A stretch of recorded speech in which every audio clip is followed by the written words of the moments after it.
Hello बच्चों, area under the curve में next concept is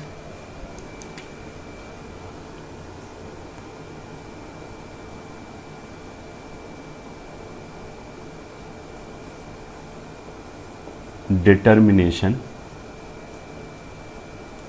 of parameter.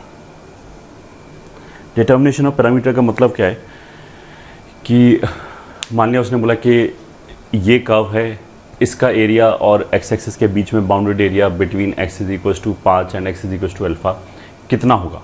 ये ठीक है, सॉरी कितना नहीं होगा कि मान लिया इतना है, कुछ भी 4 यूनिट है, तो अल्फा की वैल्यू क्या होगी। इस तरह का हो गया कि क्वेश्चन के अंदर उसने कर्व के अंदर या लिमिट्स के अंदर कहीं एक पैरामीटर पुट कर दिया और एरिया का वैल्यू दे दिया, फिर उसने बताया कि इस पैरामीटर की वैल्यू क्या होनी चाहिए। तो ऐसे क्वेश्चन में जो सबसे इम्पॉर्टेंट चीज़ है वो ये चीज़ है कि हम इस चीज़ का ध्यान रखेंगे कि इंटीग्रेशन जो है वो एरिया देता नहीं है डायरेक्टली, वो अलजेब्रिक एरिया देता है। तो हमने आँख बंद कर इंटीग्रेशन कर दिया और हो सकता है कि कुछ एरिया कैंसिल हो जाए, अलजेब्रिक एरिया कैंसिल हो जाए और हमारे पैरामीटर की वैल्यू गलत आ जाए। तो इसमें ऐसा कोई थ्योरी नहीं है, बस हमें किस चीज़ का ध्यान रखना है, note that integration gives the algebraic area, ये ठीक है, नॉट एरिया। तो ये एरिया नहीं देता, algebraic एरिया देता है, इस बात का ध्यान रखा। तो एक आध क्वेश्चन कर लेते हैं।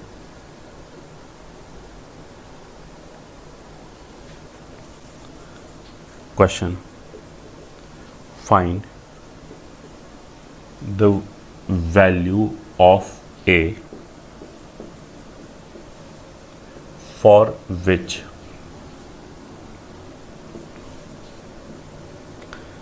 the reciprocal of the area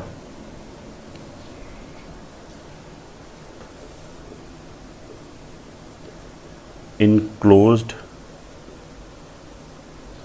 between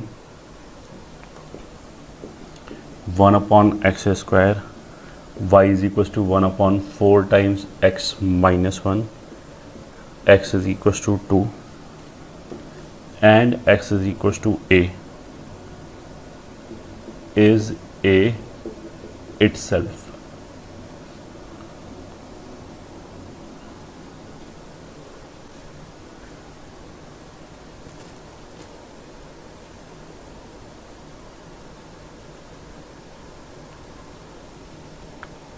ठीक है, ये क्वेश्चन हो गया।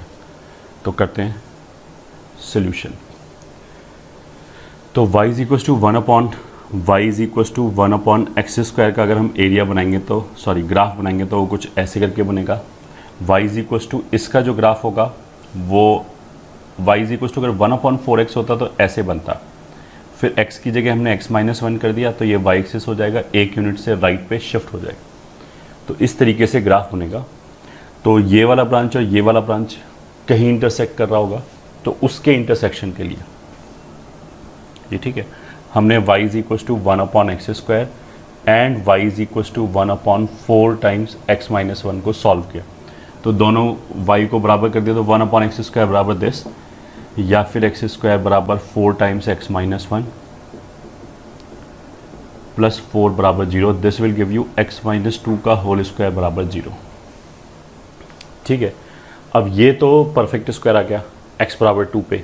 इस बात का मतलब क्या होगा कि जो दोनों ग्राफ हैं वो एक दूसरे को टच कर रहा होगा x इज इक्वल टू 2 पे। ठीक है,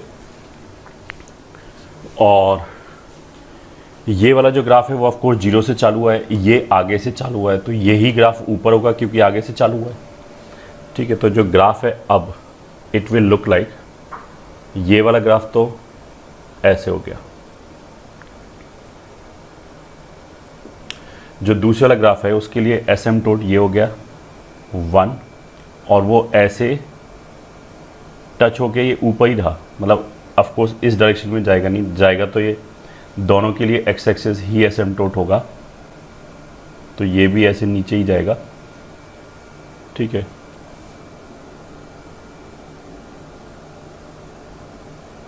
ऐसे बना दिया, तुम लोगों को दिख जाए अच्छी तरह इसलिए ऐसे बनाया।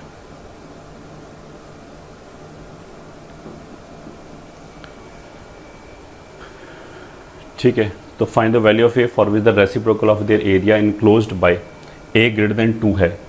ठीक है, चलो ये हमारे लिए 2 आ गया। y is equal to x square this x बराबर 2 and x is equal to a। अब इसने स्पेसिफिकली बोल दिया कि a 2 से बड़ा है, तो हमें क्या करना है कि इसके आगे ही लेना है x बराबर a। तो इन दोनों ग्राफ के बीच में जो एरिया होगा वो ये होगा। ठीक है, अगर मान लिया वो क्वेश्चन में ये नहीं बोलता कि a इज़ ग्रेटर देन 2, तब तो देखो हम क्या करते हैं, इधर भी ले सकते थे एंड इधर भी ले सकते थे, इधर भी ये एरिया आ जाता x बराबर 2 और x बराबर a के बीच में। बट यहाँ उसने ये वाली चीज़ बोलने से क्या हो गया, कैलकुलेशन कम हो गया। तो इसमें तो सीधा सीधा ये कितना है 4 times x minus 1 and this is y is equal to 1 upon X square. तो इसमें अपर कर्व हमेशा ये रहेगा, लोअर कर्व हमेशा ये रहेगा। तो गिवन क्या है कि ये जो एरिया है मतलब 2 से लेके a तक, upper curve is 1 upon 4 times x minus 1, lower curve is इतना dx। इस reciprocal of the area between this is a। तो एरिया का रेसिप्रोकल अगर ये है तो एरिया कितना हो जाएगा 1 अपॉन दिस। अब इसको इंटीग्रेट कर लिया, इसका इंटीग्रेशन आ जाएगा 1 अपॉन 4 ln x माइनस 1, इसका plus 1 upon x from 2 to a is equals to 1 upon a। This will give you, a रखने पे आ जाएगा 1 अपॉन 4 ln, a रखने पे आ जाएगा ln के अंदर a माइनस 1 और यहाँ से आ जाएगा प्लस 1 अपॉन a। 2 रखने पे यहाँ से ln 2 माइनस 1 1 होगा, ln 1 0 होता है, और यहाँ 2 रखने से आ जाएगा minus half is equals to 1 upon a।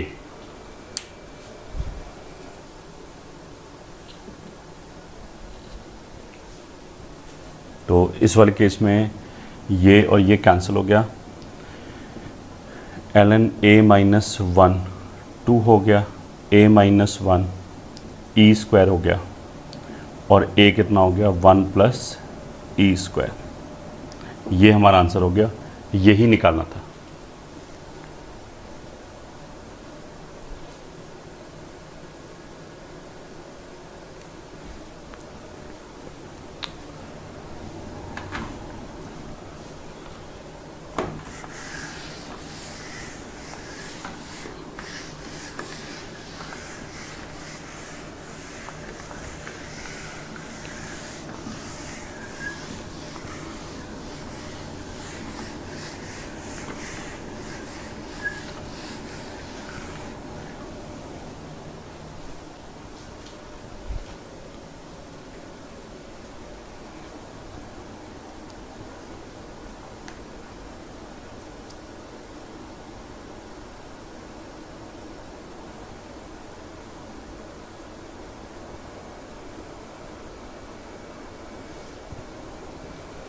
एक और क्वेश्चन निकलता है, question 2।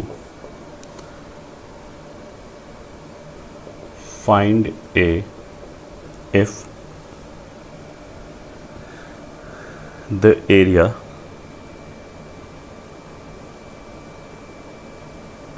Bounded by y is equals to 1 upon x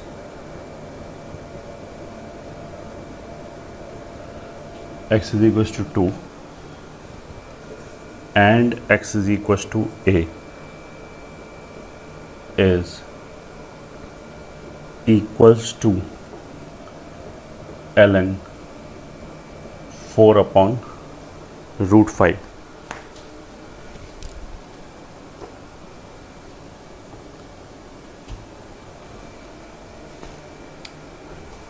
ठीक है, सोल्यूशन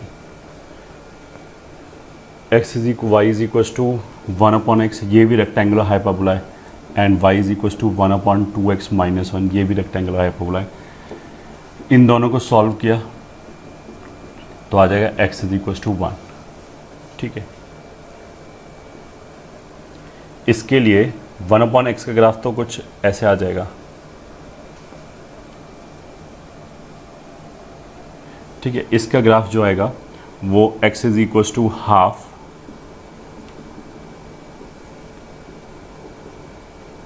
ये, ठीक है, ऐसे कुछ आएगा।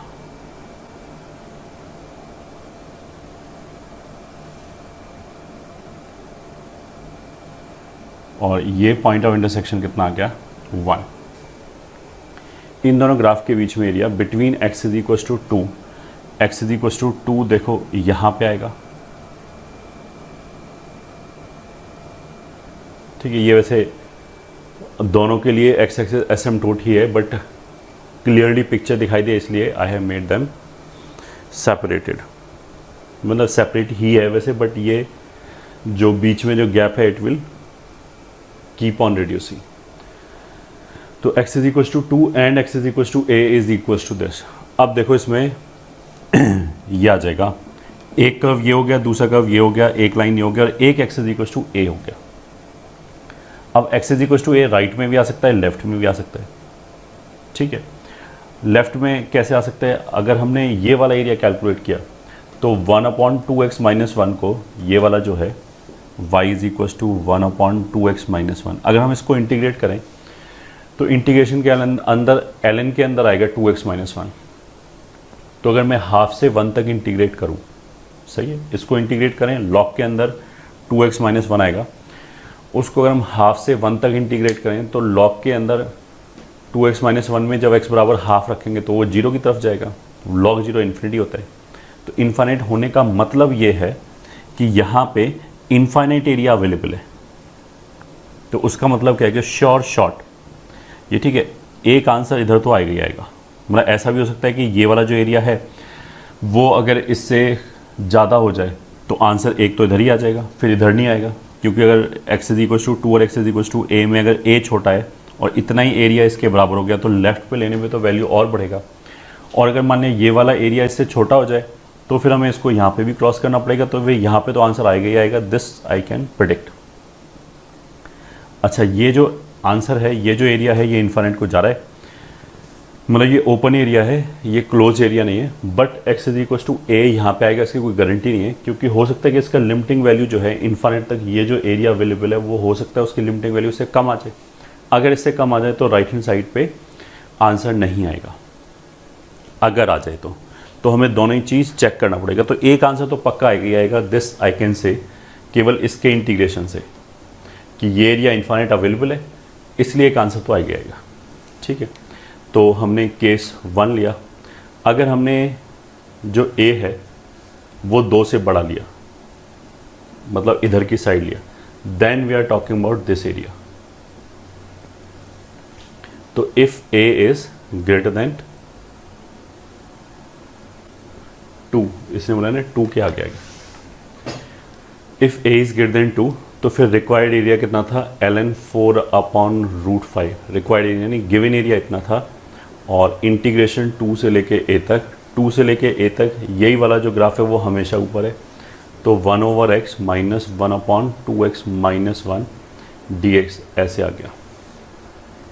तो यह आ गया ln 4/√5 इज इक्वल टू, यह आ जाएगा ln x minus half ln 2x minus 1 from 2 से लेके a तक। ठीक है, और ठीक है, इसमें एक बार a रख लेते हैं, तो ln a minus half ln 2a minus 1, एक बार 2 रख लेते हैं, minus ln 2 minus half ln 3, कुछ ऐसे आ गया। ठीक है, तो ln 4/√5, तो this will be ln 4/√5 plus ln 2/√3। इसको √3 लिख सकते हैं, हाफ को अंदर ले जाके इन दोनों को मिला के ln 2/√3 माइनस है, इसको इधर ले गए और इधर आ जाएगा ln a upon root 2a minus 1। ठीक है, तो ये आ जाएगा 8 अपॉन लॉग हटाने पे 15 बराबर a upon root 2a minus 1। ठीक है, तो एक तो ऐसे दिख रहा है कि a इज इक्वल टू 8 आ रहा है यहाँ से अदरवाइज चलो स्क्वायरिंग कर लिया तो 8 square into 2a minus 1 is equal to 15a square. So this is 15a square minus 8 square into 2 into a minus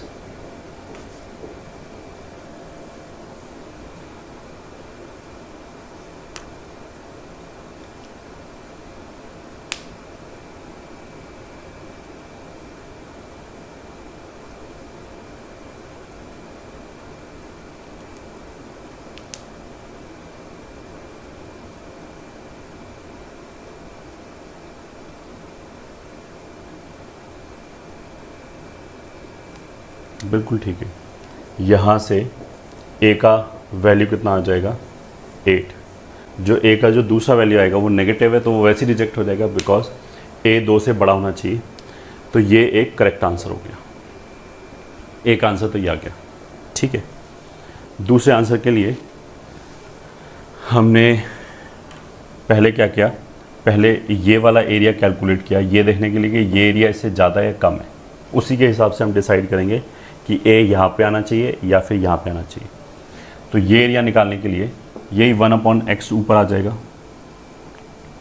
ये मान लिया एरिया a है, तो a बराबर 1 से लेके 2 तक 1/x minus 1/2x minus 1 dx। So this is ln x minus half ln 2x minus 1 from 1 to 2. So this is ln x upon root 2x minus 1 from 1 से 2 तक। 2 रखेंगे तो ln 2 upon रूट 3 आ गया और 1 रखेंगे तो 1 0 हो गया। तो ln 2 upon रूट 3 ये वाला एरिया अवेलेबल है। ठीक है, अब मेरे को ये देखना है कि 2 upon रूट 3 4 upon रूट 5 से ज़्यादा है या कम है। तो मान लिया कि 2 अपॉन रूट 3 ये वाला जो वैल्यू है that is less than 4 upon root 5। तो ये 2 हो गया, root 5 is less than root 2 root 3। तो विच इज़ करेक्ट। उसका मतलब क्या है कि ये जो एरिया है it is less than ln 4 upon root 5। तो उसका मतलब क्या है कि हमें इधर भी जाना पड़ेगा। तो अब मान लिया ये a है। ठीक है, तो एक हमारा आंसर कितना आ चुका है, a बराबर 8। एक आंसर तो ये आ चुका है।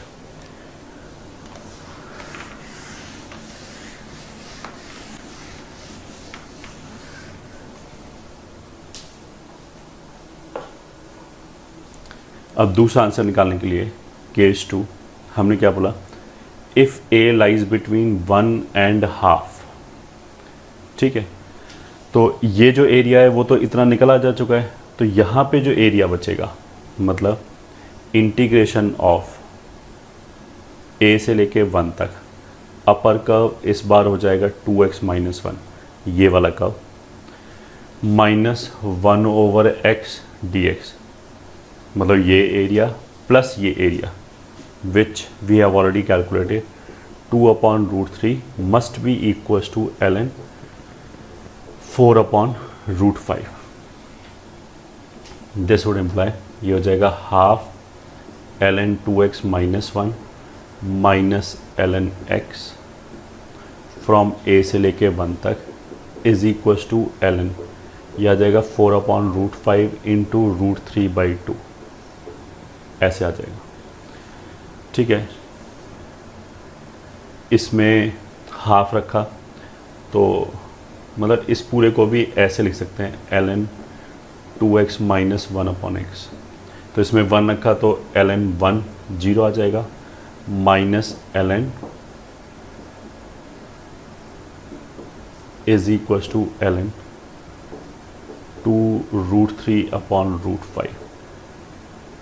तो यहाँ से फिर कितना आ जाएगा, a/√2a-1 बराबर √5/2√3।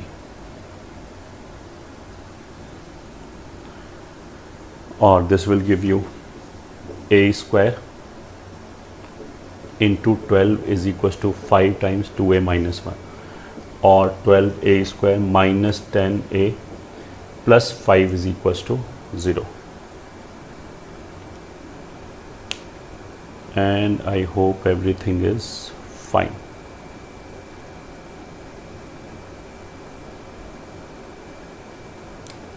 तो यहाँ से a will be minus b plus minus √b² minus 4ac।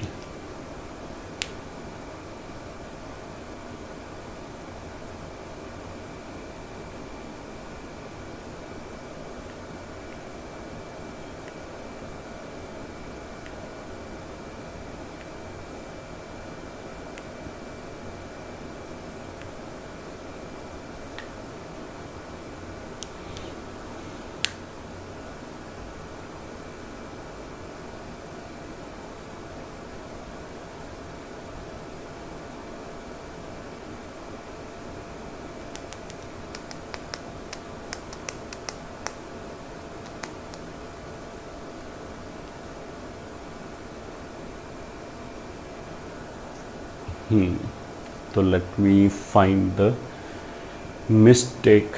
1/2x-1 बिल्कुल सही है, minus ln 2/√3।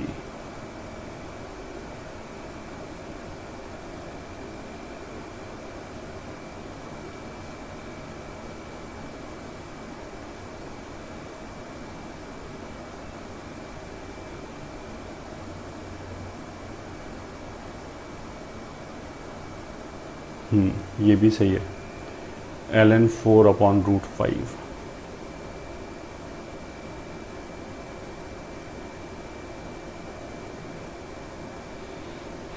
half ln 2x-1 minus ln x, and this will be this.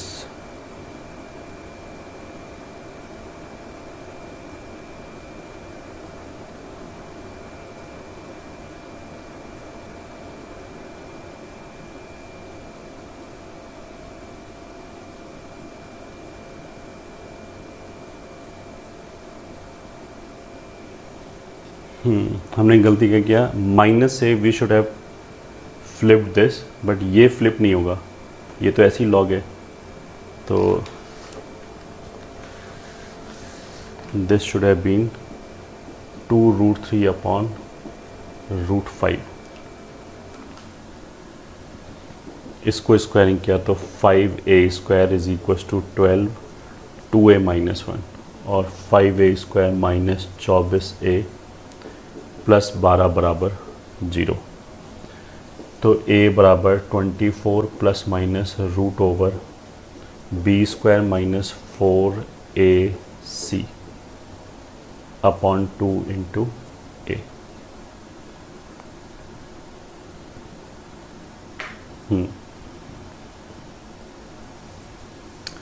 ये कैलकुलेट कर लेते हैं।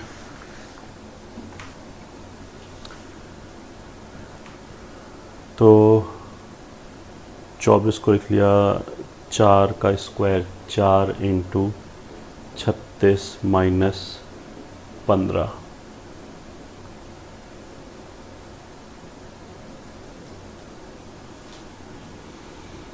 टू √3√5 एक बार और देख लेते हैं, कोई गड़बड़ तो नहीं है।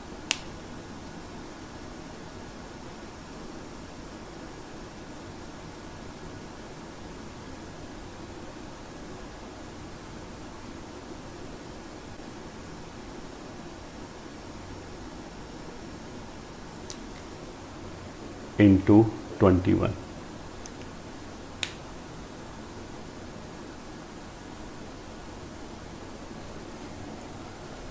फोर अपॉन √5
ठीक है, यही वैल्यू आएगा, थोड़ा वैल्यू उल्टा सीधा है, कोई बात नहीं।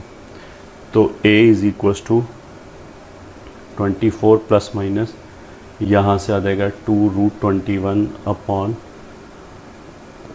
तो ये 12 प्लस माइनस √21 अपॉन 5।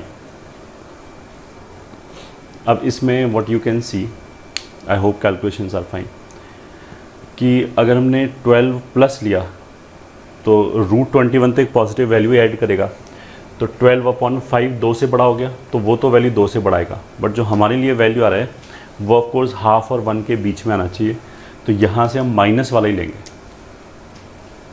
ठीक है, तो माइनस वाला ही आएगा। तो फाइनल आंसर हमारा कितना हो गया, a is equals to 8 and a is equals to इतना।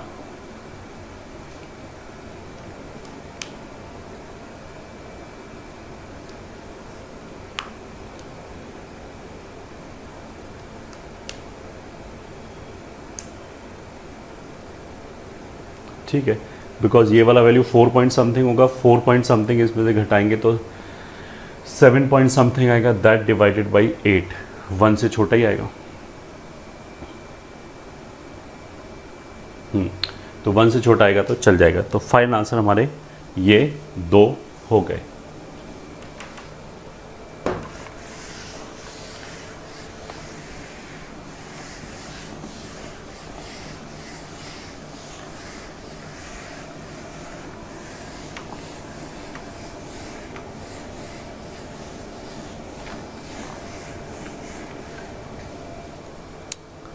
नेक्स्ट क्या है, एरिया ऑफ रीजन्स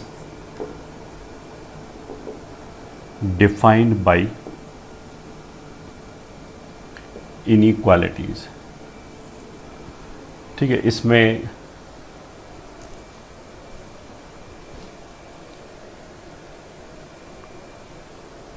एक सबसे इम्पॉर्टेंट फैक्टर क्या हो गया थ्योरी के लिए, तो कि जो भी कर्व होता है उसमें usually you will find equality लगा होगा। ठीक है, तो जैसे Y square is equal to हमने 4x लिखा, तो दिस इज ए पैराबोला। अगर वाई स्क्वायर बराबर 4x में बराबर की जगह ग्रेटर देन और इक्वल्स टू कर दें या लेस देन और इक्वल्स टू कर दें, इनइक्वालिटी इंट्रोड्यूस कर दें, तो it will represent a region जिसके लिए कर्व डिवाइडिंग बाउंड्री होगा। क्या मतलब है इसका, कि अगर हमने Y square is equal to 4x लिखा तो एक पैराबोला आ गया। अब अगर तुम वो पैराबोला बनाओगे तो वो पूरे एक्स वाई प्लेन को 2 पार्ट में डिवाइड करेगा, एक पैराबोला के अंदर, एक पैराबोला के बाहर। ठीक है, तो y square is equal to 4x तो पैराबोला के ऊपर हो गया, पैराबोला के अंदर एक साइन होल्ड करेगा, पैराबोला के बाहर दूसरा साइन होल्ड करेगा। तो पैराबोला के अंदर something like why square less then 4x हो जाएगा और पैराबोला के बाहर ग्रेटर देन 4x हो जाएगा। तो अगर कहीं पे भी इनइक्वालिटी लिखा है तो theoretically what we are supposed to do, पहले इनइक्वालिटी हटा के इक्वालिटी लिखा, उससे हमने कर्व आइडेंटिफाई किया कि कौन सा कर्व है, फिर वो कर्व ऑफकोर्स 2 पार्ट में डिवाइड कर रहा होगा, उनमें से एक part will be represented by the given inequality. कौन सा पार्ट रिप्रेजेंट होगा, तो किसी भी एक पॉइंट के लिए हम चेक करके देख सकते हैं। तो जैसे हमने कोनिक में ऑलरेडी पढ़ रखा है, position of a point with respect to circle, with respect to parabola, उस तरह की बातें हैं। तो वहाँ एक पॉइंट रख के हम ये आइडेंटिफाई कर सकते हैं कि अंदर वाला रीजन ग्रेटर देन के लिए आ रहा है या लेस देन के लिए आ रहा है। तो एरिया ऑफ द रीजन में हम क्या बोलेंगे, इक्वालिटी, मतलब बराबर वाला साइन है, represents a curve and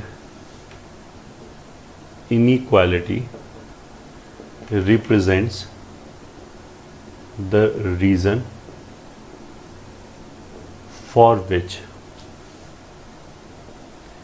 curve will be the dividing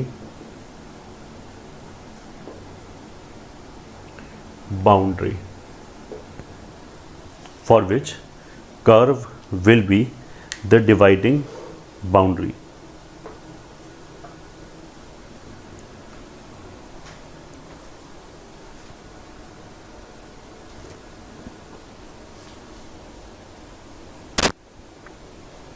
ठीक है,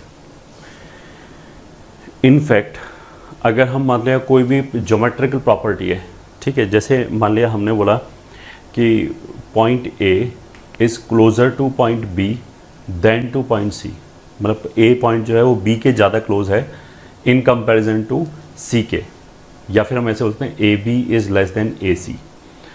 तो फिर क्या रीज़न आएगा, A B is less than A C मतलब फिर इनइक्वालिटी आया। तो हम इसको ऐसे सोचेंगे कि अगर ए बी बराबर ए सी होता तो क्या आता, अगर ए बी बराबर ए सी होता तो परपेंडिकुलर बाइसेक्टर आता, ठीक है। A be less than A सी हो गया तो परपेंडिकुलर बाइसेक्टर के एक तरफ का रीजन आएगा।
ठीक है, तो note 1, if A B is less than A C then point A will lie in a region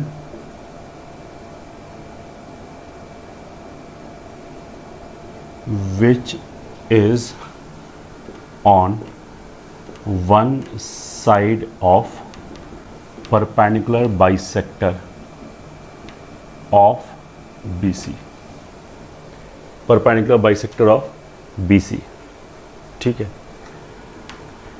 ऐसी note two, let P is variable point and A is fixed point and L is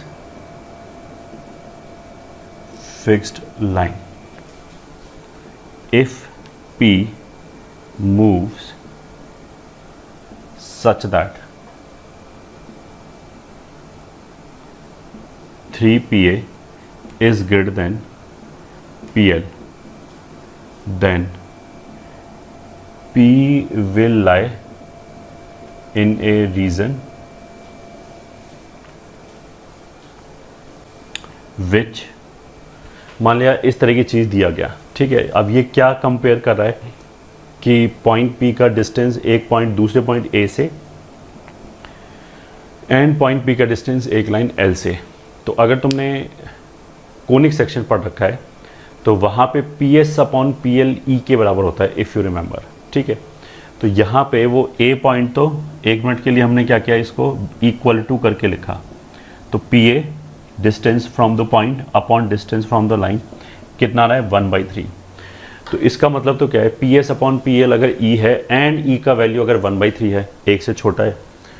अच्छा, ये एक से छोटा कब देखते हैं, जब ऊपर वाला जो डिस्टेंस है वो पॉइंट से डिस्टेंस होना चाहिए, नीचे वाला डिस्टेंस लाइन से डिस्टेंस है, ठीक है। हम तो अगर ये कांस्टेंट है तो उल्टा भी कांस्टेंट होगा, PL upon PA, but PL upon PA 1 से बढ़ा जाएगा, उसका ये मतलब नहीं कर्व चेंज हो जाएगा।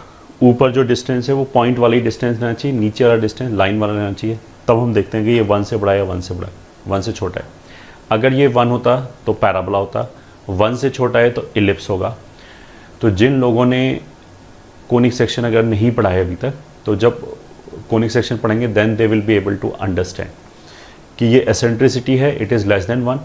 तो उसका मतलब क्या है कि अगर इक्वालिटी होल्ड करता तो इलिप्स के ऊपर आता। अभी तो ये क्या हो गया, इनइक्वालिटी लगा दिया, तो ग्रेटर देन लगा रहे हैं, मतलब पॉइंट से डिस्टेंस ज़्यादा होना चाहिए लाइन के कंपैरिजन में। तो इलिप्स के अंदर आता है फोकस, ए फोकस हो गया, एल डायरेक्ट्रिक्स हो गया। तो उसका मतलब क्या है कि जो पॉइंट है वो इलिप्स के बाहर होना चाहिए, ठीक।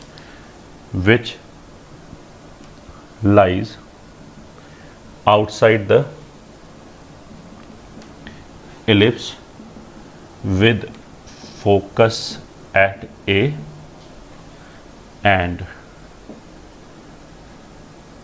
Directrix at L.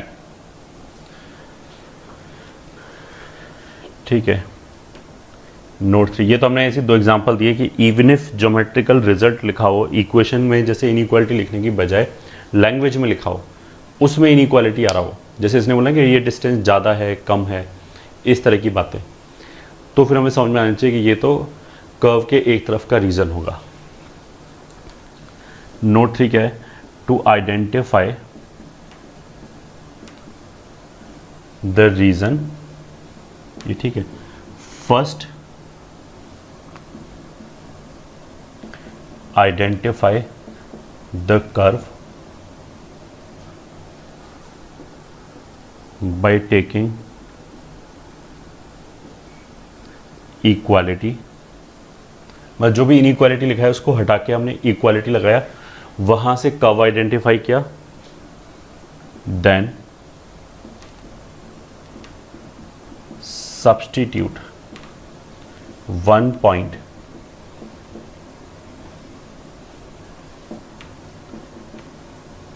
To identify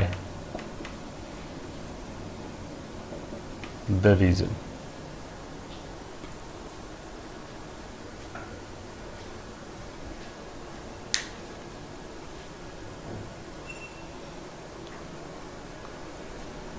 one point to identify the region. ठीक है,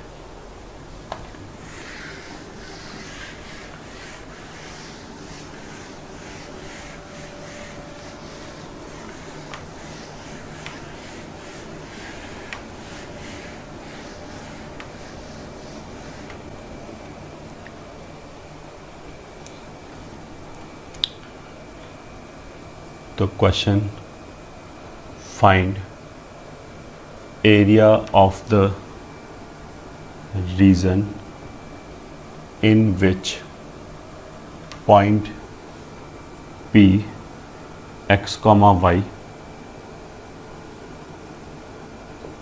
can move while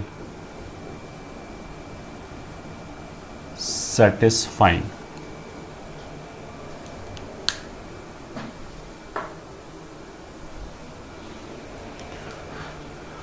while satisfying। ठीक है, first question mod x plus mod y less than equals to 2। ठीक है, ये क्वेश्चन है, तो पहले इसी को सॉल्व करते हैं। सोल्यूशन देखो, जो इसने लेस देन इक्वल्स टू बोला है वो हमने पहले इक्वल्स टू लगाया, ये अब इसका डायग्राम बनाया, तो वो हम ट्रांसफॉर्मेशन से इसका ग्राफ बना सकते हैं। अब ट्रांसफॉर्मेशन से कैसे बनाएंगे, उसमें क्या ऑब्जर्वेशन है कि देखो x की जगह -x रखेंगे कोई फ़र्क नहीं पड़ता, y की जगह -y रखेंगे इस इक्वेशन पे कोई फ़र्क नहीं पड़ता।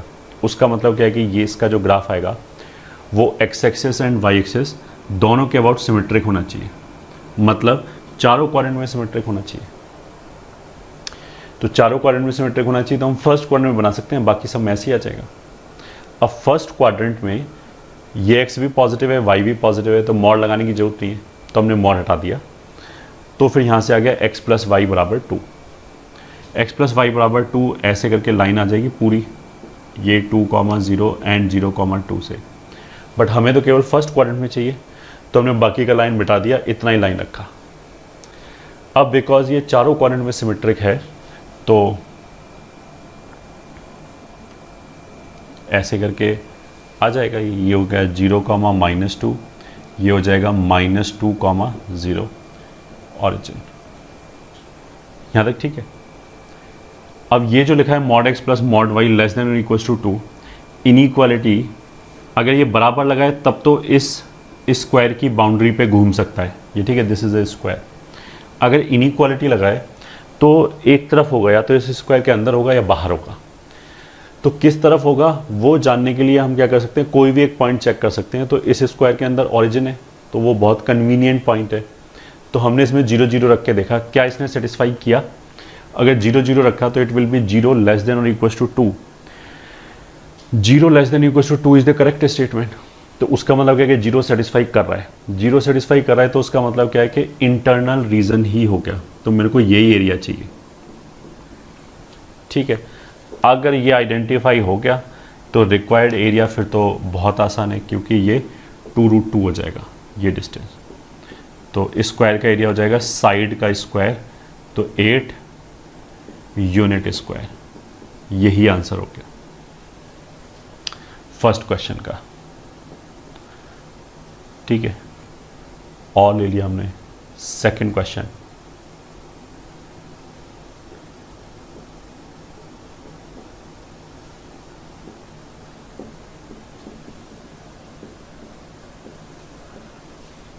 y is greater than equals to root x and x square plus y square less than 2। अच्छा, इस वाले केस में यहाँ पे हम इक्वल्स टू लगाएं तो उसका मतलब क्या है कि बाउंड्री भी आ गया और लेस देन की वजह से इंटरनल रीजन आ गया।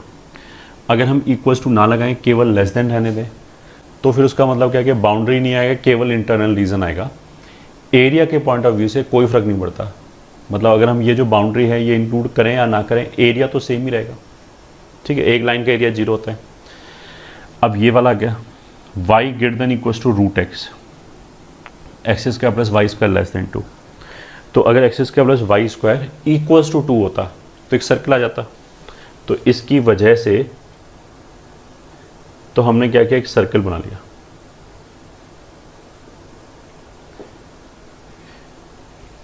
इसकी वजह से जिसका रेडियस कितना हो गया, √2। ठीक है, ये जो लिखा है, अच्छा x square plus y square बराबर 2 होता तो ये सर्कल आ गया। लेस देन 2 का मतलब क्या है, इस सर्कल का इंटीरियर, इस सर्कल के अंदर वाला पोर्शन। ये तो पहली बात हो गई। दूसरा y is equal to root x होता तो एक वो सेमी पैराबोला ऐसे बनता है, वो आ जाता। अगर बराबर का साइन होता तो इस पैराबोला के ऊपर होता ये। ठीक है, y ग्रेटर देन और इक्वल टू लिखा है, तो देखो यहाँ तो y बराबर है, अगर y मेरे को बड़ा चाहिए तो ऊपर जाना पड़ेगा। तो उसका मतलब क्या है कि इस पैराबोला के, ये जो सेमी पैराबोला है इसके ऊपर का रीजन, पहली बात। दूसरी बात, रूट एक्स को यूज़ करने की वजह से हम इसमें x नेगेटिव नहीं रख सकते। तो इस इनइक्वालिटी को डिफाइन होने के लिए x नेगेटिव नहीं होना चाहिए, मतलब y एक्सिस के लेफ्ट पे नहीं जा सकते। तो अल्टीमेटली क्या क्या हो गया, y एक्सिस के लेफ्ट पे नहीं जा सकते, इस पैराबोला के ऑन द पैराबोला या अबव पैराबोला दोनों चलेगा, क्योंकि इक्वल्स टू है तो on the parabola, greater than है तो अबव पैराबोला, और इसकी वजह से सर्कल के अंदर। ठीक है, तो अल्टीमेटली ये रीज़न आ जाएगा। ये ठीक है, ये हमें एरिया निकालना है, और ये एरिया निकालने के लिए देखो ये हिट एंड ट्रायल से आ जाएगा। ऐसी 1 1 रखेंगे तो ये भी सेटिस्फाई हो जाएगा, y बराबर रूट एक्स, और ये सर्कल भी सेटिस्फाई हो जाएगा, x square plus y square बराबर 2। ठीक है, तो ये एरिया निकालने के लिए 0 से 1 तक required area is equal to 0 से लेके 1 तक अबव कर्व। अबव कर्व क्या है, सर्कल। तो सर्कल के लिए, इस सर्कल के लिए y निकाला तो वो हो जाएगा √2 minus x square. Plus minus आएगा ऑफकोर्स, माइनस इस वाले के लिए, प्लस इस वाले के लिए, माइनस पैराबोला। तो पैराबोला के लिए कितना है, माइनस √x dx। ये कैलकुलेट कर लो, आ जाएगा आंसर।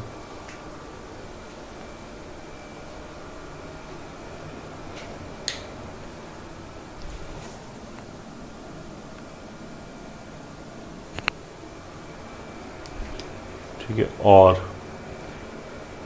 क्वेश्चन 3, मतलब इसी का थर्ड पार्ट ले लिया कि area of the region in which P can move while satisfying PA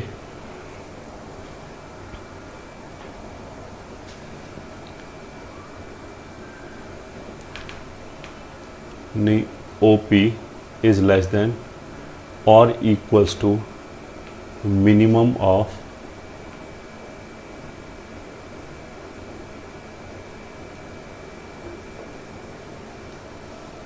where O is origin and L1, L2, L3, L4 are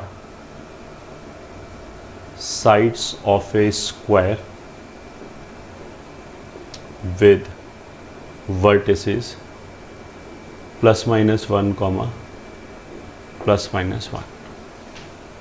ठीक है। थर्ड क्वेश्चन में उसने क्या बोला कि पॉइंट P ऐसे मूव कर रहा है कि इस पॉइंट का distance from origin is less then, इस पॉइंट का डिस्टेंस हमने निकाला 4 लाइन से L1, L2, L3, L4। अब L1, L2, L3, L4 हैं क्या? एक स्क्वायर है जिसके वर्टिसेस ये हैं, तो 1, 1, -1, -1, 1, -1 ऐसे करके 4 वर्टिसेस आ जाएंगे। तो वो स्क्वायर मान लिया ये हो गया। ठीक है, तो ये 1, 1 हो गया, ये -1, 1 हो गया, एंड दिस इज 1, -1। ठीक है, इसके 4 साइड्स हो जाएंगे। ये मान लिया L1 हो गया, ये L2 हो गया, ये L3 हो गया, ये L4 हो गया।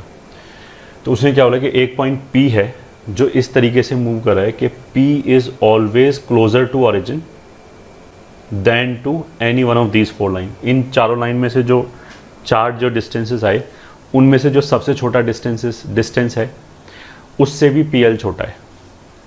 ये ठीक है, मतलब हमने कोई भी पॉइंट P लिया, उसका डिस्टेंस निकाला L1 से, L2 से, L3 से, L4 से। इन चारों डिस्टेंस में से जो छोटा आया, सबसे छोटा आया, OP उससे भी छोटा है।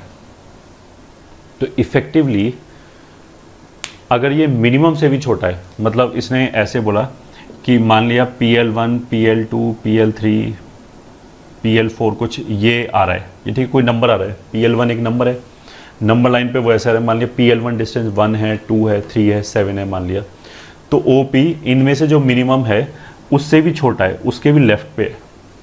तो इफेक्टिवली हम ये बोल रहे हैं कि OP जो होगा वो चारों से छोटा होगा। ठीक है, यहाँ पे थोड़ा सा दिमाग खर्च होगा कि OP इज लेस देन और equals to minimum of PL1, PL2, PL3 and PL4। This is equivalent of saying कि OP is less than equals to PL1, OP is less than equals to ये ठीक है PL2, PL3, PL4। ये दोनों एक ही बात है। ये ठीक है, चाहे तो तुम ये बोल दो कि इसका डिस्टेंस जो है वो इससे भी छोटा है, इससे भी छोटा है, इससे भी छोटा है, इससे भी छोटा है, या इन चारों में से जो सबसे छोटा है उससे छोटा है। दोनों एक ही बात है, मैथमेटिकली दोनों इक्वलेंट बात है। ठीक है, अब ये चारों तो सिमेट्री से आ जाएगा। अब हमने एक चीज़ उठा लिया इसमें से, मान लिया हमने बोला कि OP इज लेस देन और इक्वल्स टू PL1। तो ये अगर पॉइंट P है तो ये PL1 हो गया, तो OP जो है ये डिस्टेंस इससे छोटा है।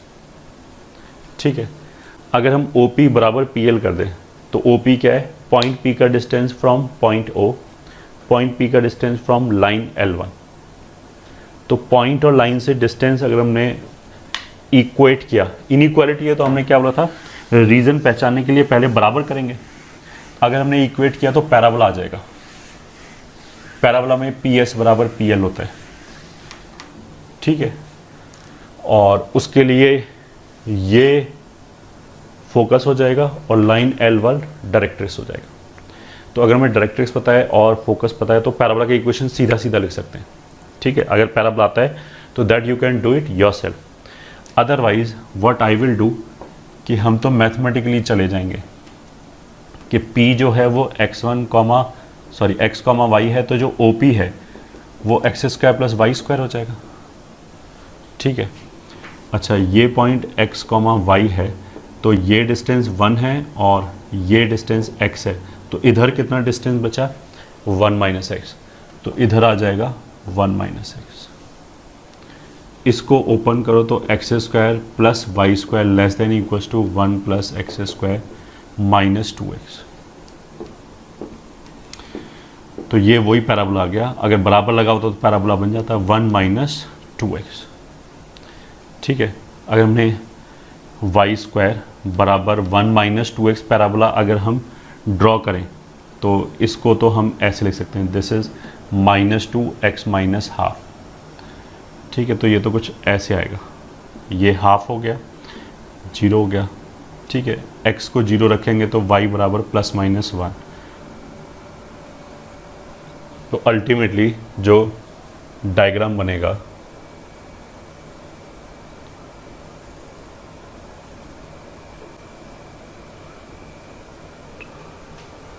ठीक है, वो ऐसे बनेगा।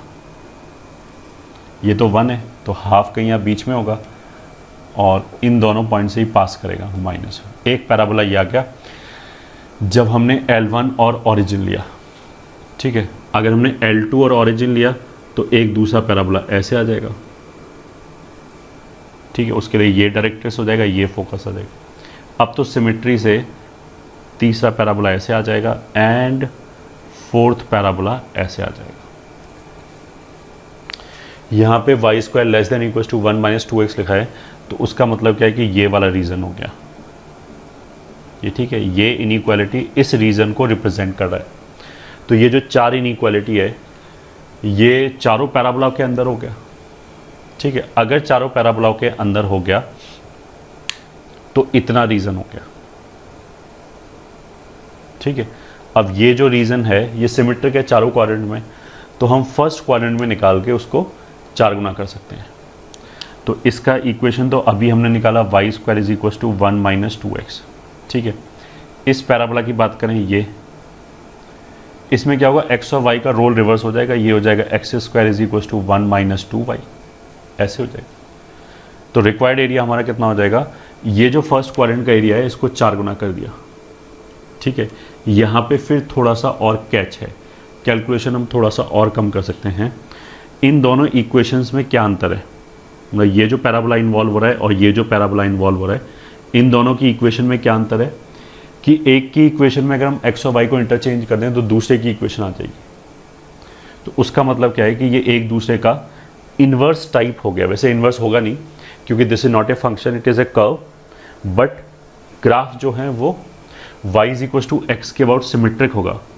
तो अगर हम इसको ऐसे ज्वाइन करें तो बेसिकली ये तो यहाँ से भी जाएगा।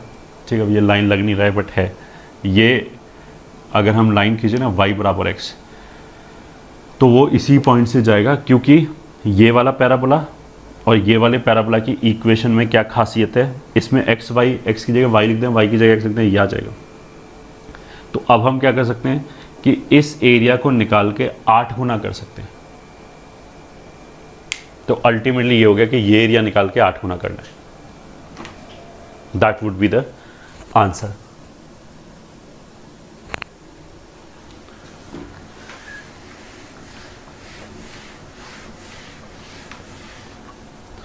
ठीक है, तो वही कर लेते हैं, उसको बड़ा बड़ा बना लेते हैं। ये पैराबोला हो गया और इसका इक्वेशन कितना है, y square is equal to 1 minus 2x। ये लाइन हो गया y is equal to x। तो वो जो शेडेड एरिया है, ठीक है, ओरिजिन, वो ये वाला एरिया हो गया, दिस यहाँ तक, दिस इज हाफ, ये मान लिया a है। तो for a solve y square बराबर 1 माइनस 2x एंड y बराबर x। तो ये हो जाएगा एक्स स्क्वायर बराबर 1 माइनस 2x और ये हो जाएगा x बराबर -1 प्लस माइनस √2। तो ऑफ कोर्स ये √2 माइनस 1 ही होगा, क्योंकि यहाँ -1 माइनस √2 तो हो नहीं सकता। वैसे भी कैलकुलेट कर सकते हो, √2 कितना होगा, 1.414, उसमें से 1 घटाया तो 0.4 के आसपास आ गया, ये 0.5 है। ठीक है, अब ये लाइन अगर y बराबर x है तो अगर जितना ये होगा उतना ही ये होगा। तो ये एरिया जो है ट्राइंगल का एरिया, उसको तो ऐसे ही कैलकुलेट कर सकते हैं। तो हमारा required area is equal to 8 times ये एरिया, और ये एरिया में इस वाले एरिया को हम ट्राइंगल के एरिया से हाफ √2 माइनस 1 का स्क्वायर। ये ठीक है, मान लिया अगर ये वाला पॉइंट B है तो ये चीज़ क्या है, area of triangle OAB plus ये वाला एरिया जो इंटीग्रेशन से निकालना पड़ेगा, √2 माइनस 1 से हाफ तक ये पैराबोला। इसके लिए y कितना हो जाएगा, √1 माइनस 2x dx। ठीक है, ये कैलकुलेट कर सकते हैं। That will be the required area. ठीक है, ये आराम से इंटीग्रेट हो जाएगा।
Question: find area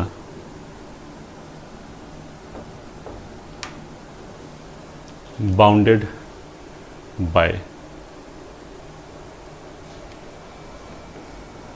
y square is equals to 4x plus 4 and x square is equals to 4y plus 4।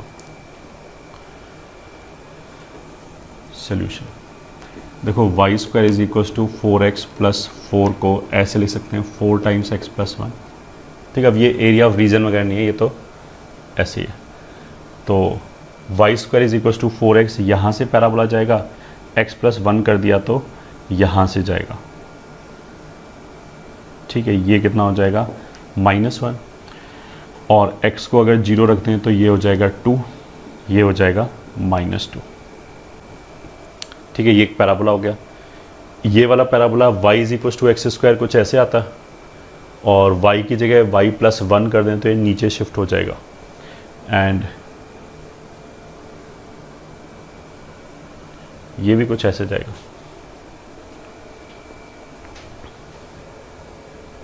ठीक है, ये वाला हो गया, ये वाला। तो एरिया ऑफ द रीजन का मतलब क्या है, ये निकालना एरिया। ठीक है, again what we can observe कि y square is equals to 4x plus 4 and x square is equals to 4y plus 4 में क्या स्पेशलिटी है कि अगर हम x और y को इंटरचेंज कर दें तो ये आ जाएगा। ठीक है, उसका मतलब क्या है कि ये जो दोनों पॉइंट हैं ये, ठीक है, ये फिर एक दूसरे का इन्वर्स टाइप हो गया। तो ये जो दोनों पॉइंट हैं ये y is equals to x line पे लाई करेगा, एंड इस केस में इस चीज़ को ऑब्जर्व करना इट इज़ इम्पॉर्टेंट, बिकॉज अगर हम विदाउट इस चीज़ के ऑब्जर्व किए हुए इन दोनों को सॉल्व करें, ये तो एरिया निकालने के लिए इन दोनों को सॉल्व करना पड़ेगा, पॉइंट ऑफ इंटरसेक्शन निकालना पड़ेगा a और b। तो इन दोनों को सॉल्व कैसे करेंगे, यहाँ से y उठा के अगर हमने इसमें रखा x के टर्म्स में तो x में 4 डिग्री का इक्वेशन आएगा, that is very difficult to solve. ठीक है, और जो भी पॉइंट ऑफ इंटरसेक्शन आएगा वो भी ऐसा मतलब इंटीग्रल वैल्यू नहीं आएगी हम हिट एंड ट्रायल से निकालें, वो भी बहुत उल्टा सीधा वैल्यू आएगा। ठीक है, तो basically what we can do, a point निकालने के लिए हम पैराबोला और y is equal to x line को सॉल्व कर सकते हैं। For a solve x square is equal to 4y plus 4 and y is equal to x रखा इसमें, तो x square is equal to 4x plus 4 या x square minus 4x। ठीक है, -4 इज इक्वल टू 0। तो यहाँ से बेसिकली x की वैल्यू कितनी आ जाएगी, 2 प्लस माइनस √6। ठीक है, तो डेफिनेटली ये हो जाएगा 2 प्लस √6 और ये वाली वैल्यू हो जाएगी 2 माइनस √6। जो x की वैल्यू है वही y की वैल्यू। ठीक है, तो हमें रिक्वायर्ड एरिया निकालने के लिए, टोटल एरिया निकालने के लिए हम ऐसा कर सकते हैं कि ये वाला एरिया निकाला y is equal to x and parabola के बीच का, और इसको डबल कर दिया। ठीक है, तो required area is equal to twice of ये वाला एरिया। ये एरिया कैसे निकालेंगे, 2 माइनस √6, सॉरी √6 नहीं आएगा, √8 आएगा। इसको परफेक्ट स्क्वायर बनाने के लिए +4 किया, -4 से 8 हो जाएगा, ये हो जाएगा x-2 का होल स्क्वायर। हाँ, तो ये 2 + 2√2 आएगा, ये 2 - 2√2 आएगा। हाँ, तो अब सही है 2√2। अच्छा, अभी हमने बोला था कि अगर इन दोनों पैराबोला को सॉल्व करते हैं तो 4 डिग्री का इक्वेशन बनता, तो उसमें ये हिट एंड ट्रायल से नहीं निकाल सकते, ये समझना, ये तो हमारे दिमाग में जाते ही नहीं कि हम 2 + 2√2 रख के देखें। तो 2 - 2√2 से 2 + 2√2 तक upper curve is y = x, lower curve is ये वाला पैराबोला। तो इसके लिए y का वैल्यू कितना हो जाएगा, x² - 4/4 dx। So this you can integrate, इसके जो इंटीग्रेशन से वैल्यू आएगा वही आंसर हो जाएगा।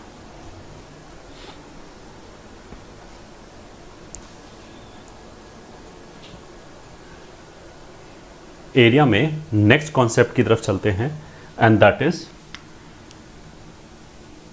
Maximum and minimum value. तो उसमें पहले तो एक छोटा सा थ्योरम लिख लेते हैं। Let f(x) is a monotonic function in A to B,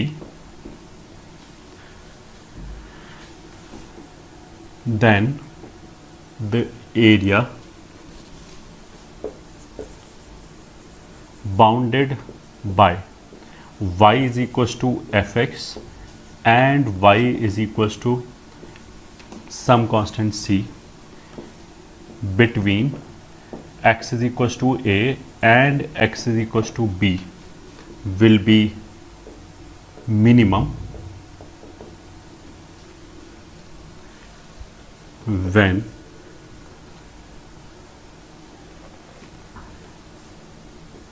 y is equals to c intersect y is equals to fx at x is equals to a plus b/2।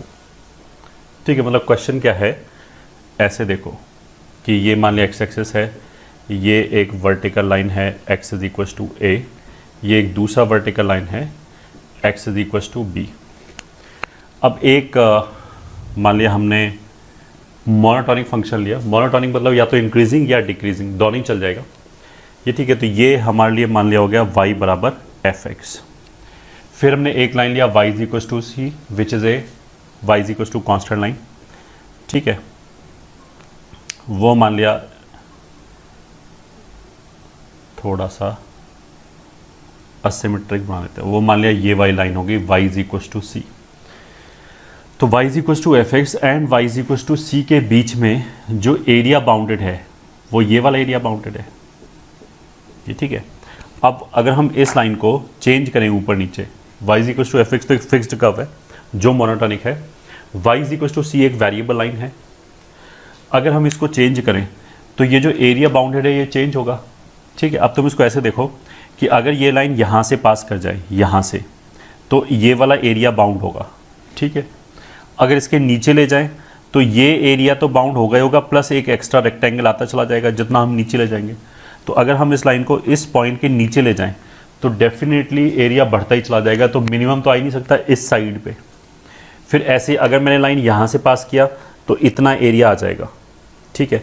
इसके अगर हमने लाइन ऊपर उठाया तो इतना एरिया आ जाएगा, तो ये तो और ज़्यादा एरिया हो गया, और ऊपर उठाया तो एरिया बढ़ता ही चला जाएगा। उसका मतलब क्या है कि ये लाइन इस पॉइंट के ऊपर कट करे या इस पॉइंट के नीचे कट करे, तब तो मिनिमम एरिया आ ही नहीं सकता, एरिया ज़्यादा ही आएगा, ठीक है। अगर मिनिमम एरिया आ रहा है तो फिर ये वाली लाइन, ये पॉइंट ए और बी, इसी के बीच में कहीं कट करना चाहिए। मान लिया ये के पे कट कर रहा है, मान लिया ये के पे कट कर रहा है, ठीक है। तो एरिया निकाल लेते हैं, मतलब प्रूफ दे रहे हैं इसी बात का। इसने क्या बोला कि मैक्सिमम कब, सॉरी मिनिमम एरिया कब आएगा, इन दोनों का जो मिड पॉइंट है ये a plus B by two, तो जब इस पॉइंट से पास होगा तब एरिया मिनिमम आएगा। ठीक है, तो ये जो एक इसमें समझने वाली बात ये है कि इस लाइन को कहाँ से पास होना पड़ेगा, मिड पॉइंट से, इंटरवल के मिड पॉइंट से। कौन से इंटरवल के मिड पॉइंट से, तो वो जो एक्स एक्सिस के ऊपर इंटरवल है उसके मिड पॉइंट से। जो वाई एक्सिस पे ये है ए और बी, इसके मिड पॉइंट से नहीं, ये तो कहीं और आएगा इन जनरल। बाई चांस दोनों सेम जगह आ सकता है कि ये जो है वो ए और बी का भी मिड पॉइंट हो जाए और स्मॉल ए और स्मॉल बी का भी मिड पॉइंट हो जाए, बट हमेशा कहाँ पे आएगा, एक्स एक्सिस वाला जो इंटरवल है उसका जो मिड पॉइंट है वहाँ आएगा। कैसे आएगा देख लेते हैं कि मान लिया इसने के पे कट किया इसको। ठीक है, अगर इसने के पे कट किया तो ये लाइन हो जाएगी, ये वाला पॉइंट हो जाएगा के कॉमा एफ ऑफ के। ठीक है, तो इस लाइन का इक्वेशन हो जाएगा y is equal to F of K. तो एरिया विच इज मान लिया a as a function of k will be equals to a से लेके k तक तो ये लाइन ऊपर होगी, k से लेके b तक कर्व ऊपर हो जाएगा, fx ऊपर हो जाएगा। तो एरिया कितना हो जाएगा, a से लेके k तक तो लाइन ऊपर है तो वो आ जाएगा एफ ऑफ के minus F of x D x. ये ठीक है, ये y बराबर एफ के, तो इसमें से y बराबर एफ एक्स घटा दिया, upper curve minus lower curve, plus k से लेके b तक, k से लेके b तक एफ एक्स ऊपर हो जाएगा तो F x minus F of के डी एक्स, ये हो जाएगा। मैक्सिमम मिनिमा के लिए मतलब k को चेंज करें ना, हम ये वाला पॉइंट ऑफ इंटरसेक्शन जो लाइन का और इसका है इसको चेंज कर सकते हैं, तो ये फंक्शन ऑफ k के टर्म्स में आंसर आएगा। ठीक है, तो फॉर मैक्सिमा और minima we should have a dash k बराबर 0 which is equals to k के रिस्पेक्ट में डिफ्रेंशिएट कर दिया। तो देखो लिबनिज का एक रूल तो ये था कि हम अपर लिमिट को डिफ्रेंशिएट करें 1 आ जाएगा, फिर जो इंटीग्रेटिंग वेरिएबल है x उसकी जगह हमने k रख दिया तो ये आ जाएगा। लोअर लिमिट को डिफ्रेंशिएट किया 0 हो गया। फिर हमने ये भी बोला था कि इसी में एक बार तो इंटीग्रेशन किसके रेस्पेक्ट में हो गया, इसकी वजह से, फिर एक बार सॉरी डिफ्रेंशिएशन इसकी वजह से हो गया, फिर एक बार डिफ्रेंशिएशन इसकी वजह से होगा। तो हमने लिखा a से लेके k तक और अंदर जो लिखा है इसको पार्शियली डिफ्रेंशिएट किया k के रिस्पेक्ट में। अगर इसको पार्शियली डिफ्रेंशिएट किया k के रिस्पेक्ट में तो x तो कांस्टेंट की तरह ट्रीट होगा, तो ये तो 0 आ गया, अंदर कितना बचेगा केवल f डैश के dx। अब यहाँ पे आगे पहले लिमिट की तरफ से डिफ्रेंशिएट किया तो इसका डेरिवेटिव 0, इसका डेरिवेटिव लोअर लिमिट है इसलिए माइनस आया, फिर अंदर हमने x की जगह k रख दिया तो एफ के माइनस एफ के ऐसे हो गया, प्लस फिर k से लेके b तक इसको पार्शियली डिफ्रेंशिएट किया तो फिर माइनस एफ डैश के dx, ये आ गया। तो देखो ये ख़त्म हो गया 0, ये ख़त्म हो गया 0, इसको अगर इंटीग्रेट करेंगे तो 0 is equals to a dash K की वजह से f डैश के। तो इंटीग्रेशन के लिए, इंटीग्रेशन को तो x से मतलब है, उसको तो k से कोई लेना देना नहीं है, तो उसके लिए तो ये कांस्टेंट आ जाएगा, तो उसके साथ तो ये ऐसे आ जाएगा k माइनस a। ठीक है, अब ये वाला गया, इस माइनस से ये लिमिट पलट दिया, f डैश के ही रहेगा और बस k माइनस b आ जाएगा। तो this will be f dash के, साथ में आ जाएगा 2k minus a plus b। ठीक है, मतलब इनफैक्ट हमें 0 करने की भी जरूरत नहीं है, a डैश के से ही चलते हैं साथ में ना, a dash K. So this is equals to 2 बाहर निकाल दिया, f dash K into K minus a plus b by 2। तो इसको अगर 0 किया तो k का वैल्यू कितना आ जाएगा, a प्लस b बाई 2। ठीक है, और मैक्सिमम मिनिमा भी हम देख सकते हैं। मैक्सिमम मिनिमा कैसे देख सकते हैं कि देखो इस डायग्राम के हिसाब से ये लिखा गया है, अगर ये डिक्रीजिंग होता तो ये इंटीग्रेशन का जो एक्सप्रेशन है वो भी पलट जाता, उसमें पहले कर्व आ जाता ऊपर, बाद में लाइन ऊपर आता है, इसमें पहले लाइन ऊपर था तो बाद में कर्व ऊपर है। ठीक है, तो इस डायग्राम के हिसाब से फंक्शन इंक्रीजिंग है तो f डैश एक्स जो होगा वो पॉजिटिव होगा, पहली बात। तो ये पॉजिटिव हो गया, इसको 0 किया, अगर मैंने k बराबर a प्लस बी बाई 2 रखा तब तो ये 0 हो गया, a प्लस बी बाई 2 से थोड़ा छोटा वैल्यू रखा तो इट विल बी नेगेटिव, थोड़ा सा बड़ा वैल्यू रखा तो इट विल बी पॉजिटिव। उसका मतलब क्या है कि इसका साइन चेंज कैसे हो रहा है, नेगेटिव से पॉजिटिव हो रहा है, तो लोकल मिनिमा है, तो मिनिमम वैल्यू ही आएगा। तो k बराबर a प्लस बी बाई 2 का मतलब क्या है कि mid point of the interval हो गया, तो हेंस प्रूव्ड हो गया। ठीक है, साइन चेंज से हमने बताया कि साइन कैसे चेंज हो रहा है, नेगेटिव से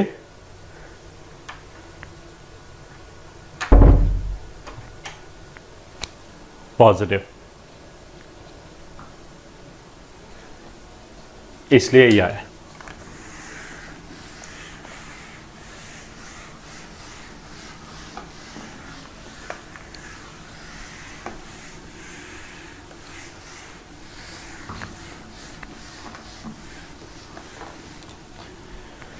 ठीक है, अब कुछ क्वेश्चन कर लेते हैं। Question 1, find the minimum area bounded by y is equals to x square minus 9 and y is equals to mx plus 5। Solution, देखो ये क्वेश्चन बहुत जल्दी सॉल्व हो जाएगा अगर हम थोड़ा सा ऑब्जर्व कर लें। ठीक है, y is equals to x square minus 9, ये पैराबोला हो गया, ये -9 हो गया, ये 3 हो गया, ये -3 हो गया। y is equals to M x plus 5। Minimum area का मतलब क्या है कि मिनिमम मैक्सिमम की बात क्यों उठ रही है, क्योंकि एरिया वेरी कर रहा होगा, चेंज हो रहा होगा, तो किसकी वजह से चेंज हो रहा है, पैराबोला तो फिक्स है। तो y बराबर एम एक्स प्लस सी में ऑफकोर्स ये m पैरामीटर है, m को अगर हम चेंज करेंगे तो एरिया भी चेंज होगा, तो m पे डिपेंडेंट एरिया आएगा। तो देखो पहला सोल्यूशन तो इसका बहुत ही ज़्यादा इजी है, इसमें m चाहे कुछ भी हो, y इंटरसेप्ट तो 5 ही है, तो उसका मतलब क्या है कि यहाँ पे एक पॉइंट है 0,5, उससे ये लाइन हमेशा ही पास करेगा। अगर देखो मैंने m0 लिया तो यहाँ से एक हॉरिजॉन्टल लाइन आ जाएगा, ठीक है, तो ये एरिया आ जाएगा इतना। अगर m बराबर मैंने क्या लिया 0, m का मान लिया हमने कुछ पॉजिटिव वैल्यू लिया, तो ये लाइन ऐसे रोटेट हो जाएगा, तो फिर ये वाला एरिया आ जाएगा। ठीक है, अब पहला ऑब्जर्वेशन तो यही है। देखो सिमिट्री हम यूज़ कर सकते हैं, इस लाइन को ऐसे रोटेट करो या ऐसे रोटेट करो, एक ही बात है। ठीक है, इधर से अगर मिनिमम आना होगा तो इधर से भी मिनिमम आ जाएगा, क्योंकि वाई एक्सिस के रेस्पेक्ट में सिमेट्रिक है पैराबोला। तो इसलिए हम नेगेटिव स्लोप को छोड़ के केवल पॉजिटिव वाले स्लोप की बात कर लेते हैं। अगर m बराबर 0 है तो इतना एरिया आ रहा है, इतना एरिया बाउंडेड है। ठीक है, अब देखो अगर हमने इसको थोड़ा सा टिल्ट किया तो ये जो एरिया बाउंडेड है, ठीक है, ये मान लिया एरिया A1 था, उसमें से इतना एरिया तो निकल गया, माइनस हो गया, और इतना एरिया प्लस हो गया। ठीक है, तो अगर ये जो बाउंडेड एरिया है वो मान लिया A1 था, ये मान लिया A2 है, ये A3 है। ठीक है, तो जो नया एरिया आया, इसके लिए जो एरिया बाउंडेड आया ये, ठीक है, that is equals to original area A1, उसमें से A2 कम हो गया प्लस A3 ज़्यादा हो गया। ठीक है, तो ये जो वैल्यू है, अब तुम इसको ऐसे देखो, जब हमने हॉरिजॉन्टल लाइन खींचा तो ये डिस्टेंस और ये डिस्टेंस बराबर है। ठीक है, अब जब इसको मैंने ऐसे टिल्ट किया तो ये डिस्टेंस, ठीक है, और ये डिस्टेंस में ये वाला पॉइंट दूर चला गया, ये वाला पॉइंट पास में आ गया। तो इसको चलो दूसरे तरीके से हम ऐसे बोल सकते हैं कि अगर मैं यहाँ से ऐसे करते हैं, ये परपेंडिकुलर ड्रॉप किया, मतलब ऐसे वर्टिकल लाइन खींचा, तो अगर मैंने इसको ऐसे टिल्ट किया तो इतना एरिया एंड इतना एरिया बराबर है। ये ठीक है, यहाँ से ये तो दोनों के लिए बराबर बराबर डिस्टेंस पे है। अब मैंने यहाँ से लाइन खींचा, यहाँ से लाइन खींचा, तो ये ट्राइंगल एंड ये ट्राइंगल दोनों कॉन्ग्रुएंट हो गए। तो उसका मतलब क्या है कि A2 प्लस इतना area is equals to A3 तो ये पूरा मिला के ये तो इसी के बराबर हो गया। उसका मतलब क्या है कि A2 एरिया जो है वो तो इससे भी कम है, इस ट्राइंगल के एरिया से भी कम है, क्योंकि ट्राइंगल में भी फालतू एरिया आ रहा है। मेरा कहने का मतलब ये था कि अगर इसको हमने ऐसे टिल्ट किया तो जो एरिया एडिशनल ऐड हुआ A3 वो ज़्यादा होगा जितना कम हुआ एरिया। उसका मतलब क्या है कि this is A1 plus A3 minus A2। तो from graph this is definitely positive. तो पहले यहाँ पे रखने पे एरिया A1 आ रहा था, तो इसको टिल्ट करने पे थोड़ा सा टिल्ट किया, कितना भी टिल्ट किया एरिया बढ़ेगा। तो अगर इसको ऐसे टिल्ट करते चले जाएंगे तो बढ़ता चला जाएगा। अब बिल्कुल ऐसे हो जाएगा तो ये एरिया तो ऐसे जो लाइन और पैराबोला के बीच में बाउंडेड है, ये लाइन हमेशा कट करेगा इसको, वो इन्फाइनाइट की तरफ चला जाएगा। तो उसका मतलब क्या है, फ्रॉम डायग्राम मिनिमम एरिया कब आएगा, जब M0 आएगा। ये ठीक है, तो फ्रॉम ये ठीक है, diagram area minimum will be for A minimum M must be 0। ठीक है, तो उसका मतलब क्या है कि A मिनिमम कितना हो गया, ये वाला एरिया, मतलब हॉरिजॉन्टल लाइन हो गया y is equal to 5 and x square is equal to x square minus 9 के साथ सॉल्व किया तो x square is equal to 14 आ जाएगा। तो x is equal to plus minus root 14 आ जाएगा। तो ये वाला जो वैल्यू है वो बेसिकली रूट 14 है। तो मिनिमम एरिया कितना आएगा, ये निकाल दिया, माइनस रूट 14 से रूट 14 तक अपर का मतलब लाइन है विच इज़ 5 माइनस ये लोअर का पैराबोला है x square minus 9 dx। So this is twice of 0 से root 14 minus x square dx। ये कैलकुलेट कर लो, जो भी आंसर आएगा that will be the answer. वो हमारा मिनिमम एरिया हो गया। ठीक है, question 2।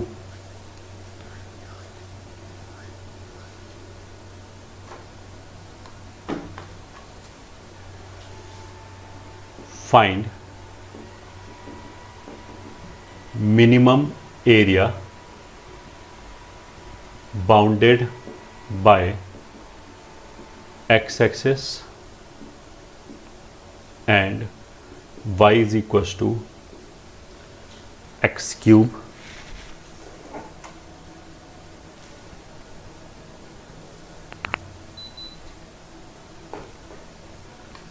y is equals to x cube minus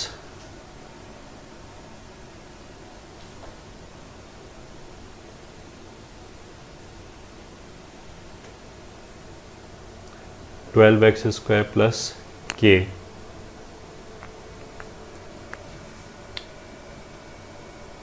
bounded between x is equals to 0 and x is equals to 4।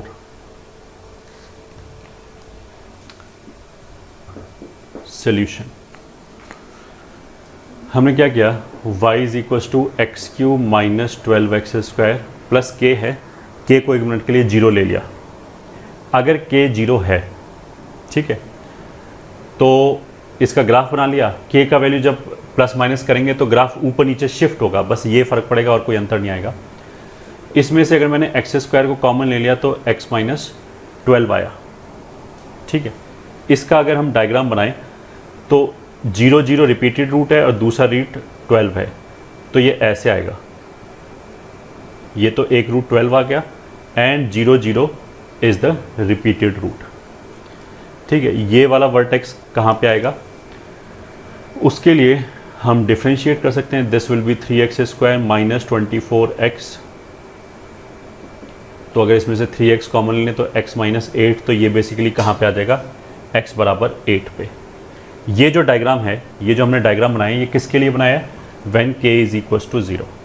ठीक है, k इज इक्वल टू 0 के लिए जिस मिनिमम एरिया की बात कर रहा है वो कौन सा एरिया है, इसके और x एक्सिस के बीच में बिटवीन x बराबर 0 एंड x बराबर 4। तो x बराबर 4 कहीं यहाँ पे आएगा, this is x is equal to 4। तो basically now we are concerned with only this much portion of the curve. केवल इसी से मतलब है, बाकी इधर उधर क्या हो रहा है कोई फर्क नहीं पड़ता। अब इस वाले रीजन में you can see curve is ये ठीक है, बेसिकली k बराबर 0 के लिए ये एरिया आ गया, दिस इज द एरिया। इस वाले रीजन में you can see curve is monotonic, this is decreasing, ठीक है। X axis is horizontal line, तो जो अभी हमने थ्योरम पढ़ा था एग्जैक्टली वही सेटअप हो गया कि एक फंक्शन है विच इज़ ए मोनोटोनिक, दो वर्टिकल लाइन है एक्स बराबर ए एक्स बराबर बी विच इज एक्स बराबर 0 एक्स बराबर 4, और एक हॉरिजॉन्टल लाइन है एक्स एक्सिस। अब देखो अगर मैं k का वैल्यू चेंज किया तो ये जो कर्व है ये ऊपर नीचे शिफ्ट होगा, ये ठीक है। हम इसको ऐसे ही बोल सकते हैं, कर्व को वहीं रखा, लाइन ऊपर नीचे शिफ्ट कर लिया। अगर मान लिया मैंने k का वैल्यू 4 लिया तो व्हाट विल हैपन, ये कर्व 4 यूनिट ऊपर चला जाएगा। उसकी बजाय व्हाट वी कैन डू कि इस कर्व को यहीं रखा, एक्स एक्सिस को 4 यूनिट नीचे ले आए, रिलेटिवली तो एक ही बात है, ग्राफ तो एक जैसे ही बनेगा। तो इफेक्टिवली k को चेंज करने का क्या इफेक्ट आ रहा है, k को चेंज करने का ये इफेक्ट आ रहा है कि जो कर्व है, जो लाइन है वो ऊपर नीचे शिफ्ट हो रहा है, ठीक है। तो this is exactly what we have proved in that theorem कि अगर हमें एरिया मिनिमम चाहिए तो ये जो 0 से 4 तक का इंटरवल है, इसके एग्जैक्ट ये 4 है ना, मिड पॉइंट पे 2 वाला जो पॉइंट है यहां से पास करना चाहिए, वो जो एक्स एक्सिस है, ठीक है। दोबारा इसको you can treat as this, देखो दिस इज x बराबर 0, ये है x बराबर 4, हमारे लिए कर्व ऐसे है, ये ऊपर नीचे शिफ्ट हो रहा है। तो मिनिमम एरिया के लिए इसका जो मिड पॉइंट होगा 2, ये ठीक है, यहां से x एक्सिस पास करनी चाहिए। इसके लिए जो k की वैल्यू हमें लगेगा वही उसके करस्पॉन्डिंग ही मिनिमम एरिया आएगा, ठीक है। तो 2 पे ये वाला जो पॉइंट है ग्राफ का, लाइन यहां से पास करना चाहिए, एक्स एक्सिस यहां से पास करना चाहिए। तो इस कर्व को कितना ऊपर उठाना पड़ेगा, जो भी इस फंक्शन की वैल्यू है 2 पे, तो यहां से f ऑफ 2 कितना है, तो हो गया मतलब एक्स स्क्वायर कॉमन निकाल के 12 minus x, sorry x minus 12 लिख सकते हैं, at x is equal to 2। तो 2 रखने पे ये हो गया 4 और ये हो गया -10, तो ये हो गया -40। तो ये वाली जो वैल्यू है वो -40 है। तो मिनिमम एरिया के लिए एक बार दोबारा, कर्व मोनोटोनिक है, हाँ, 2 वर्टिकल लाइन के बीच में, हाँ, एक हॉरिजॉन्टल लाइन है एक्स एक्सिस, एक्स एक्सिस और कर्व के बीच का ही बाउंडेड एरिया चाहिए। तो मिनिमम एरिया लाने के लिए वो एक्स एक्सिस पे जो इंटरवल है ए से लेके बी तक, उसके जो मिड पॉइंट है वहाँ से पास करनी चाहिए। तो 0 और 4 का मिड पॉइंट 2 है, तो 2 के करस्पॉन्डिंग जो कर्व पे पॉइंट है एक्स एक्सिस यहाँ से पास करनी चाहिए। यहाँ से पास करने के लिए इस कर्व को कितना यूनिट ऊपर उठाना पड़ेगा, जो भी इसकी वैल्यू है -40, -40 तो वैल्यू है, ऊपर इसको 40 यूनिट्स ऊपर उठाना पड़ेगा। Hence required answer is equal to 40। यही आंसर हो गया हमारा, बस दैट्स इट।